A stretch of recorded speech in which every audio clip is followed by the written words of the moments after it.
আলহামদুলিল্লাহি রাব্বিল আলামিন ওয়া সাল্লাল্লাহু ওয়া সাল্লাম আলা নবিয়িনা মুহাম্মদ ওয়া আলা আলিহি ওয়া সাহবিহি আজমাইন। শাওয়ালের ৬ টি রোজা সম্পর্কে খুব বেশি যে প্রশ্নগুলো আসছে তার মধ্যে অন্যতম হচ্ছে যার রমাদানের রোজার কাজা আদায় করা বাকি, সে কি আগে কাজা আদায় করতেই হবে? নাকি আগে শাওয়ালের ৬ টা রোজা রেখে পরবর্তীতে কাজা আদায় করলেও চলবে? তেমনি প্রশ্ন করা হয় যে এই আ রোজাগুলোকে একটানা রাখতে হবে না ভেঙে, ভেঙে রাখা যাবে? অনেকে প্রশ্ন করেন যে তার অভ্যাস হচ্ছে সোম এবং বৃহস্পতিবার রোজা রাখা অথবা মাসে ৩ দিন রোজা রাখা।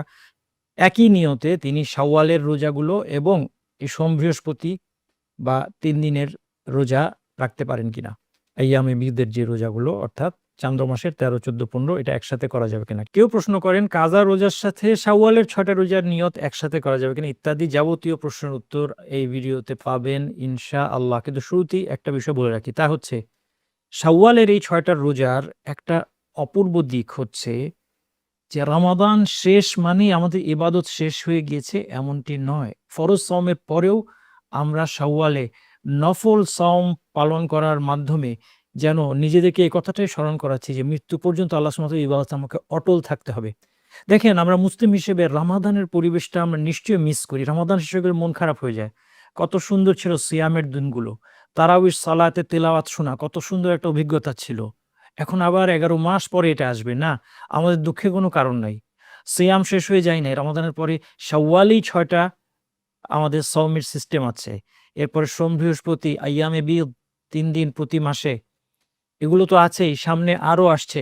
যুলহিজ্জা, যুলহিজ্জার সওমগুলো আসছে। এরপর মুহাররমের সওম আসছে ইত্যাদি। তাহলে সারা বছর আমরা কোনো না কোনো সওম পালনের মাধ্যমে রমাদানের পরিবেশটা কিন্তু ধরে রাখতে পারি। তেমনি সারা বছর কিন্তু আমরা তাহাজ্জুদের সলাত আদায় করতে পারি রাত্রে ঘুম থেকে উঠে এবং সেই তাহাজ্জুদের সলাত আমাদেরকে তারাউইর কথা স্মরণ করিয়ে দিবে এবং সারাটা বছর এই যে তারাউইতে তেলাওয়াত শোনার মধ্যে দিয়ে একটা যেন একটা জান্নাতি পরিবেশের মধ্যে আমরা ছিলাম সেই পরিবেশটা আমরা কিন্তু সারা বছর ধরে রাখতে পারি তাহাজ্জুদের মধ্যে। আর যদি ইবাদতের এই আনন্দ এই স্বাদটা আমরা একবার পেয়ে যাই তাহলে যেমনটা কোনো মনীষী বলেছেন ইন্নাল আবরারা লাফি নাঈম।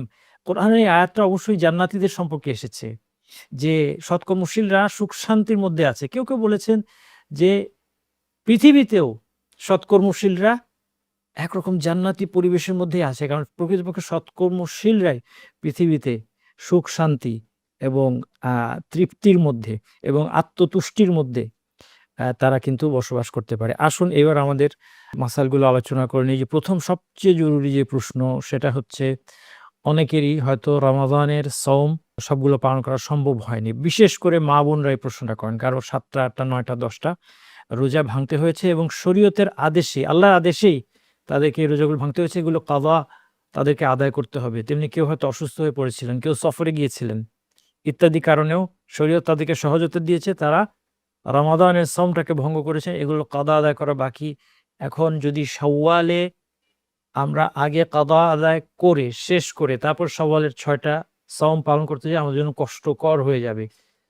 আমাদের কাদা আদায় করার সময় তো আগামী রমাদান পর্যন্ত আছে। তাহলে কি আমরা শাওয়ালের যেই ৬ টা সওম সেগুলো আগে রেখে ফেলতে পারি? যেন আমরা এর ফজিলতটা পাই মান সামা রমাদান সুম্মা আতবাআহু সিত্তান মিন শাওয়াল কানা সিয়ামিদ দাহর।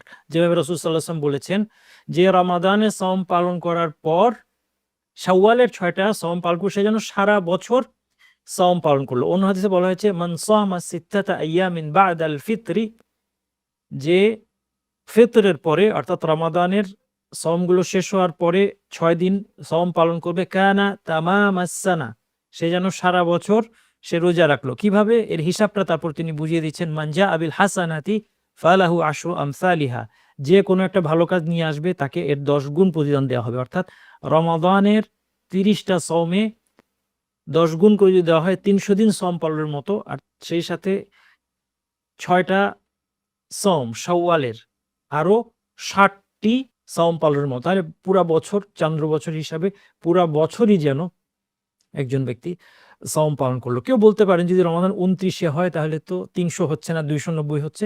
এই ক্ষেত্রে রাসূল সাল্লাল্লাহু আলাইহি ওয়াসাল্লাম আরেকটা হাদিস আছে শাহরা ঈদিন লা ইয়ানকুসান রমাদান ওয়া যুলহিজ্জাহ। ঈদের ২ টা মাস অর্থাৎ রমাদান এবং যুলহিজ্জাকে বোঝানো হয়েছে। এই ২ টা মাসে এই ২ টা মাস কম হয় না। অর্থাৎ রিওয়ার্ডের দিক থেকে এটা কম হয় না। কাজেই কেউ যদি ধরে নেয় যে রমাদান ২৯টা সওম পালন করেছে, তারপরেও সে ২৩টা সওমের পূর্ণ সওয়াবই পাবে, এই হাদিস আলোকে আশা করা যায়। মোট কথা, এই যে বিরাট ফজিলত, সারা বছর সওম পালনের সওয়াবটা আমরা যদি পেতে চাই, তাহলে আমাদেরকে শাওয়ালের ৬টা সওম পালন করতে হবে।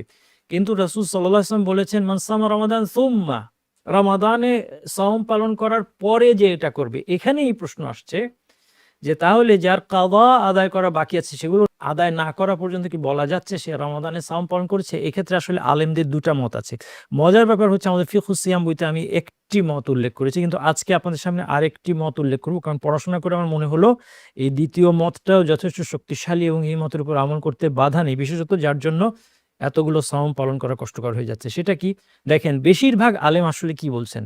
বেশিরভাগ আলেম বলছেন যে কাদা আদায়ের আগেও শাওয়ালের ৬টা সওম পালন করা যাবে। কারণ শাওয়াল চলে যাবে। এই ৬টা সওম পালন করা সময়টা কি? অ্যা সীমাবদ্ধ একটা সময়, নির্দিষ্ট একটা সময়, সংক্ষিপ্ত একটা সময়। কিন্তু কাদা আদায় করার জন্য আমার আগামী রমাদান পর্যন্ত অবকাশ আছে। সেইজন্য অধিকাংশ আলেমদের মতে, বেশিরভাগ মাযহাবের আলেমদের মধ্যে বেশিরভাগের মতে, যদি কেউ কাদা আদায়ের পূর্বেও শাওয়ালের ৬টা রোজা রাখে, তাহলে সে এর ফজিলতটা পেয়ে যাবে, আলহামদুলিল্লাহ। আচ্ছা, এর বিপরীত যে মতটা, যেটা আমরা আমাদের ফিকহুস সিয়াম বইতে উল্লেখ করেছি, তাদের যুক্তি হচ্ছে কি? তাদের যুক্তি হচ্ছে, আল্লাহ রাসূল সাল্লাল্লাহু আলাইহি ওয়াসাল্লাম বলেছেন যে রমাদানে সাওম পালন করার পরে ৬টা রোজা রাখে, তাহলে যার কাদা আদায় করা বাকি, সে কি রমাদান কমপ্লিট করেছে? কমপ্লিট করে নাই। তাহলে তার ক্ষেত্রে এই ফজিলত প্রযোজ্য হবে না। তাকে আগে কাদা আদায় করতে হবে, তারপরে শাওয়াল রোজা রাখতে হবে। এটারও যুক্তি আছে। কিন্তু দেখেন, অপর পক্ষের যুক্তিটা কিন্তু শক্তিশালী। দেখেন, আপনি চিন্তা করে, একজন ব্যক্তি রমাদানে ২৩টা ২৪টা সওম সে পালন করছে। ৬টা ৭টা ৮টা সওম সে পালন করতে পারে নাই। হয় শরীয়তের আদেশে, যদি তিনি মহিলা হয়ে থাকেন, হায়েজের কারণে পারেন নাই। এটা কিন্তু শরীয়তের আদেশ। এই সময় তিনি রোজা রাখলে গুনাহগার হয়ে যেতেন এবং এটা বাতিল হতো। কাজেই শরীয়তের আদেশেই তো তিনি এটা রাখেন নাই। অথবা একজন মুসাফির অথবা একজন অসুস্থ ব্যক্তি, শরীয়ত তাকে সহজতা দিয়েছে এবং আল্লাহ সুবহানাহু ওয়া তাআলা পছন্দ করেন যে সে যেন সহজতাটা নেয়। সেই ক্ষেত্রে কি বলা যাবে যে সে রমাদান সওম পালন করে নাই? মান সামা রমাদান, যে রমাদানে রোজা রেখেছে। আমরা যদি চিন্তা করি, মান সামা রমাদান, যে রমাদানে সাওম পালন করেছে।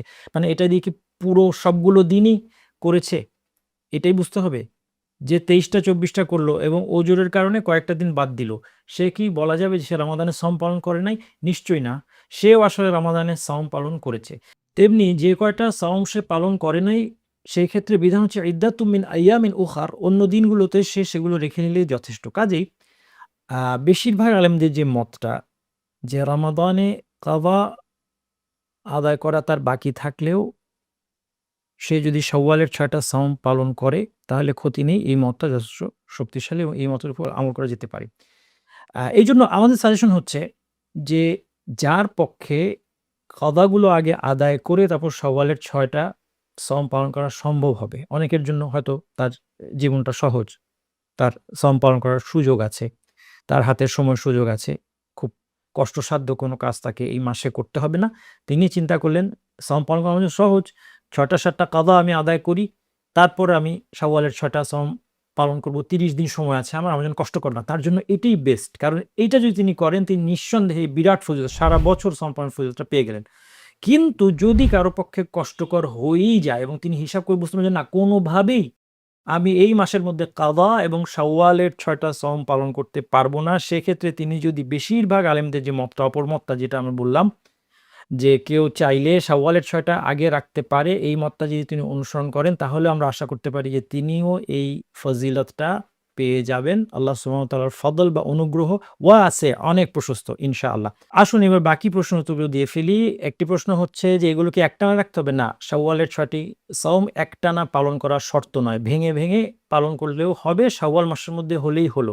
আরেকটা প্রশ্ন হচ্ছে, সোম, বৃহস্পতি বা মাসের ৩ দিন আইয়ামে বিদ সওম পালন করার যাদের অভ্যাস আছে, সেই দিনগুলোতেই শাওয়ালের ৬টা সওম পালনের নিয়তে তারা রোজা থাকতে পারবেন কিনা? উত্তর হচ্ছে হ্যাঁ, পারবেন। এই ক্ষেত্রে আশা করা যায়, আলেমগণ বলছেন তিনি ২ টা ফজিলতই একই সাথে লাভ করবেন।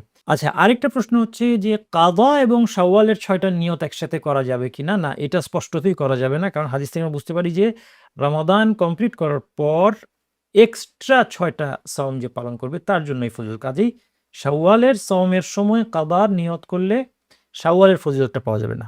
সর্বশেষ যেটা প্রশ্ন যে শাওয়ালের এই ৬ টা সাওমই যদি কেউ পালন করতে গিয়ে দেরি করে ফেলে এবং শাওয়ালের মধ্যে শেষ করতে না পারে, সে কি পরে গিয়ে কাজা আদায় করবে? অর্থাৎ এখন বলা হচ্ছে শাওয়ালের যে নফল যে সাওমটা, এই সাওমটার আবার কাজা আদায় করা পরবর্তীতে যাবে কিনা? এই বিষয়ে আলেমদের আসলে অনেকগুলো মত আছে। কেউ বলেছেন যে এই ৬ টি সাওম শাওয়ালে না রাখলেও হবে। শাওয়ালের পরেও রাখা যাবে। এটা একটা মত আছে। কিন্তু এই মতটা রিস্কি মত। রিস্কি এই অর্থে যে এই মতে গেলে আমরা শাওয়ালের ফজিলতটা আসলে মিস করে ফেলতে পারি। এই মতে পারতপক্ষে না যাওয়াই ভালো। কেউ বলেছেন যে কেউ যদি শাওয়ালে কোনো ওজরের কারণে এই ৬ টা সাওম পালন করতে সক্ষম না হয় এবং সেই ক্ষেত্রে সে যদি এর পরবর্তীতে ধরা যাক শাওয়ালে ৪ টা রোজা রাখার পরে কোনো কারণে তার জন্য বাকি ২ টা সাওম পালন করা কষ্টকর বা অসম্ভব হয়ে পড়ল। এই ক্ষেত্রে সে যদি পরবর্তী যখনই সুযোগ পাবে বাকি ২ টা সাওম সে পালন করে নেয়, তাহলে আশা করা যায় যে ৬ টা সাওমের যে ফজিলত, সেই ফজিলতটা সে পেয়ে যাবে।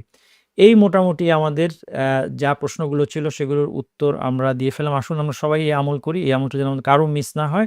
যেন আমরা আল্লাহ সুবহানাহু ওয়া তাআলার কাছে সারা বছর সাওম পালনকারী হিসেবে লিখিত হয়ে যাই। আল্লাহ সুবহানাহু ওয়া তাআলা আমাদের সবাইকে তৌফিক দান করুন। সুবহানাকাল্লাহুম্মা ওয়া বিহামদিকা আশহাদু আল্লা ইলাহা ইল্লা আনতা আস্তাগফিরুকা ওয়া আতুবু ইলাইক।